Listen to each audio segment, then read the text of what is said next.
Hello nursing officer Shiva के nursing academy selection factory के online platform में आप सभी का हार्दिक स्वागत अभिनंदन है।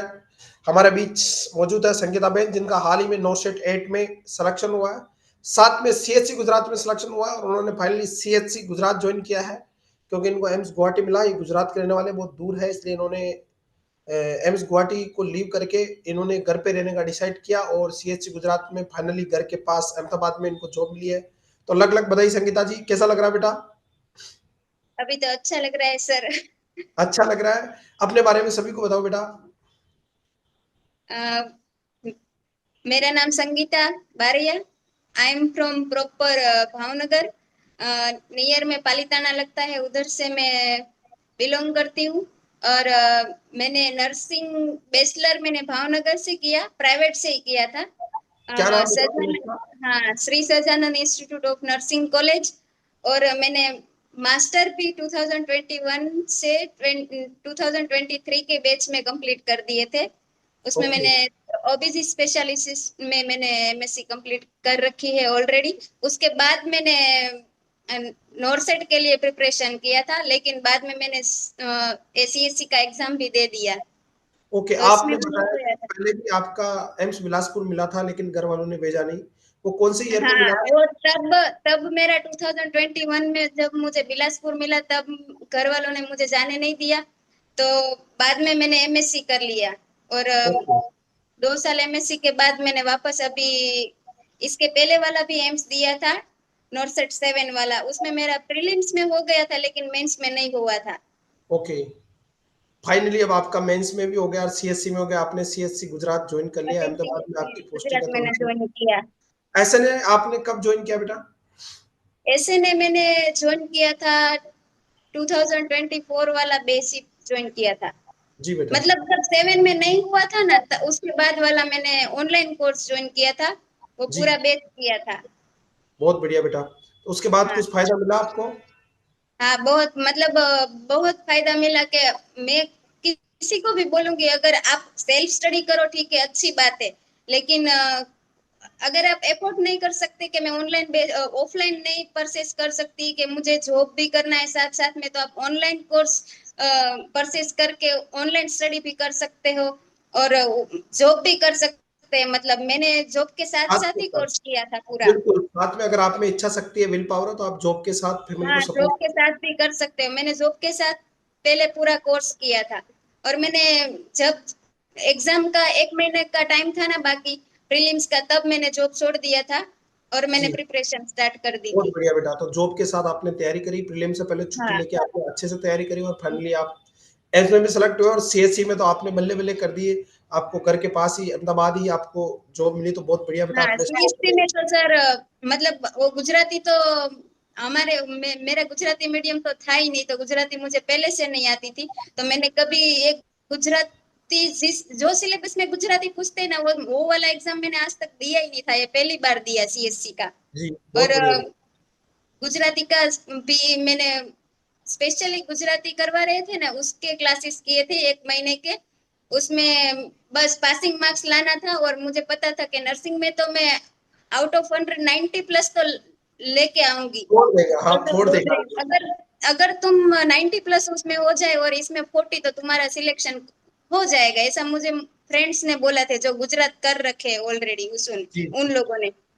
तो गुजराती मैंने कर ली। गुजराती में मेरे 64 मार्क आए थे। और बहुत बढ़िया। और ये नर्सिंग वाला पेपर था ना, उसमें मेरा 92 थे। बहुत बढ़िया बेटा, बहुत बढ़िया, शानदार, ज़बरदस्त। आउट ऑफ 192, बहुत अच्छी बात है आउट बेटा। ऑफ 192 मार्क्स थे। तो आप कैसे, जैसे आप जॉब के साथ एसएनए का ऑनलाइन कोर्स जो बहुत डिटेल में आप कैसे मैनेज करते थे, कैसे पढ़ते वो थे? मतलब सर क्या होता है, तुम लोग ऑनलाइन करो या ऑफलाइन करो, पढ़ाने तो सेम ही कंटेंट पढ़ाते हैं जी, सबको। जी। ऑनलाइन में ज़्यादा हाँ, मिलता है बेटा कंपेयर टू ऑफलाइन के, आपको पता हाँ, है? कंपेयर टू सेम रहता ऑफलाइन है ऑनलाइन में ज्यादा मिलता है और टाइम भी ज्यादा मिलता है। और जब मेन हम फैकल्टी पढ़ाती है वहाँ हमारे पे टाइम तो। के अकॉर्डिंग लेक्चर देख सकते हैं, अगर रिव्यू करके देखना है तो वापस देख सकते हैं। एग्री। और उसमें क्या है, ऑनलाइन में पूरी मेन फैकल्टी पढ़ाती है, यानी मैक्सिमम एमएसएन मैं पढ़ाता हूँ, हाँ, प्रिया भी सब पढ़ाता पढ़ाते हूँ हैं। offline में। बाकी ऑफलाइन में उतना नहीं पढ़ा पाता हूँ जितना मैं ऑनलाइन में पढ़ाता हूँ, हाँ, डेफिनेटली। तो उसके साथ आप रिवीजन कैसे करते थे बेटा, क्लास लेने के बाद? रिवीजन में तो सर ऐसा था कि मैंने पहले जब मैंने ऑनलाइन कोर्स नहीं लिया था उसके पहले मैंने ऑलरेडी पीआर यादव कर रखी थी, पूरी थियरी की थी उसमें से। पहले जब स्टार्टिंग पढ़ना किया, जब एग्जाम के लिए प्रिपरेशन स्टार्ट की तब उसके जी बाद मैंने एक पीआर यादव के एमसीक्यू वगैरह सब किए थे। वो जब किया था मैंने 2021 में, जब तब मेरा सिलेक्शन हो गया था। उसी टाइम पे क्या एक ही एग्जाम होता था और इतना वो उतना ज्यादा नहीं आता था थियरी। पहले, पीआर यादव से एग्जाम निकल हाँ जाता था। अब टाइम हाँ। गया, पीआर यादव से एग्जाम नहीं निकल अब सकता, तो केवल बेस क्लियर हो सकता आपका। जी, अब तो थियरी पढ़नी पड़ेगी, अब तो ऐसा ही लगता है। थ्योरी पढ़े बिना तो आजकल तो गाइड से भी सीधा क्वेश्चन नहीं आता है। अब तो थ्योरी जितनी नहीं, आपकी अच्छी कोई होगी, कोई बुक से रेडीमेड क्वेश्चन मिलता ही नहीं है, चाहे कोई मिलता ही भी नहीं है। बोले। एनक्लेक्स हो चाहे कोई भी किताब हो, रेडीमेड वो बस आपके कहाँ कहीं से भी नहीं मिलता है। सेल्फ। अगर थियरी आता है टिप ऑफ टंग तो आप कहीं से भी कर सकते हो बिल्कुल, क्वेश्चन और अटेम्प्ट। जो जितने भी गाइड है, प्रैक्टिकल नॉलेज होना चाहिए, जो लेवल का होना चाहिए, आईसीओटी लेवल का होना चाहिए, वो बस प्रैक्टिकल नॉलेज है। और आपका थियरी थियरी अच्छे से कर रखी है तो सिलेक्शन हो जाएगा, आराम से हो जाएगा। बिल्कुल। और आजकल देख रहे हो किसी भी गाइड एनक्लेक्स से डायरेक्ट टेस्ट सीरीज से किसी से भी क्वेश्चन नहीं आते। आजकल थ्योरी से नया क्वेश्चन बन के आता है, जो आपने हाँ कभी और देखा नहीं। तो आपकी हाँ थ्योरी सर, स्ट्रांग है तो आप उसे सोल्व कर सकते हैं। जी, थियरी मेरा मतलब कॉलेज तो मैंने कब वो 2018 में मैंने मेरी बीएससी कंप्लीट कर रखी थी। और बाद में तो एमएससी में तो इतना वो सब फंडा वंडा सब आता नहीं है, तो वो तो बाद में ही किया था। और जब मैंने कोर्स किया ना कंप्लीट, तब मैंने फंडामेंटल सब छोटे वाले सब्जेक्ट और मेन सब्जेक्ट सबकी थियरी मैंने क्लासेस से की और पूरा नोट्स बनाया था। जो मुझे आता है उसका नोट्स भी मैंने हैंड रिटन नोट्स पूरा बना के रखे है, सब मैंने रजिस्टर बना के रखे थे सब्जेक्ट वाइज। और एग्जाम के टाइम पे मैंने वो रजिस्टर ही पढ़ के मैं गई थी। और बाकी में नहीं तो मैंने पीआर पीआर पढ़ा, नहीं तो मैंने टारगेट आए। जो मैंने नोट्स बनाए थे ना, वही नोट्स मैंने 3 या 4 बार पढ़ लिए थे पूरे एक महीने में। बहुत बढ़िया बेटा। और तो बार-बार रिवीजन की स्ट्रेटजीज बहुत अच्छा काम करती है। आपको नोट्स कैसे लगे बेटा? आपने तो एमएससी भी करी, एसएनए का कंटेंट हाँ, कैसा, आप खुल के बताओ बेटा? वही बोल रही हूँ कि मैं कोई भी बुक आप उठा के ले लो, लेकिन वो जो बाद सेटिस्फेक्शन मिलता है ना कि मैंने पढ़ाई कर ली, तो वो मैं अपनी अपनी बनाई हुई नोट से ही मिलता है। बिल्कुल। कि और अब हो गया तो हो गया। कंटेंट सफिशिएंट है हर एग्जाम के लिए? उसमें हमने जो पढ़ाते हैं हाँ, कंटेंट कोई कैसा? मैं बोलूँ ना सर, अगर कोई बोले कि मैंने ऐसा ऐसे न ऐसे क्लास की है, मुझे कोई मिलता है ना, मेरे अभी कलीग्स मिलते हैं कि मैंने ऐसे न ऐसे किया था, तो मैं कोई मुझे बोले ना कि कौन से क्लास करना चाहिए, तो मैं बोलती हूँ अगर तुम्हारी इंग्लिश अच्छी है और तो तुम ऐसे न ऐसे ही पढ़ो। मतलब उसमें पूरा इंग्लिश में पढ़ाते हैं, नोट्स पूरा इंग्लिश में मिलता है। अगर आपको हिंदी भी समझाते हैं, लेकिन अगर इंग्लिश में जो पढ़ना है और थोड़ा डीप लेवल का आपको नॉलेज चाहिए तो ऐसे करो। बाकी आपकी मर्जी, मैं सबको यही बोलती हूँ। जी, जी बेटा, बिल्कुल सिलेक्शन चाहिए कि एक तो होगा कि हाँ, चांस रहता है कि सिलेक्शन होगा, और एक है कि होगा सिलेक्शन मतलब एक होगा बार ही होगा, बहुत अंतर है। ऐसा नहीं है कंफर्म ट्रस्ट करती कि होना स्टूडेंट का चाहिए और सिलेक्शन हो। कंटिन्यूस क्लासेस के साथ आप अपना प्रिपरेशन कंटिन्यू रखना, बस और कुछ नहीं। अगर आप आज पढ़ो, आज एक साथ पढ़ लोगे, बाद में फिर छोड़ दोगे एक महीने के लिए, तो नहीं, ये नहीं करना है। मतलब कंटिन्यू क्लास भी देखना है, अपनी प्रिपरेशन भी साथ में रखनी है, जी, तो हो जाएगा।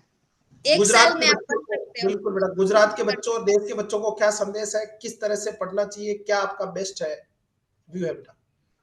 मैं तो वही बोलूंगी कि अगर आपको जॉब करने की जरूरत नहीं है तो बस एक एक साल जॉब मत करो। अगर बिल्कुल। एज ए फ्रेशर आप लोग पास करके निकल रहे हो तो एक साल और एसएनए के साथ मेहनत कर लो, हो जाएगा एक साल में।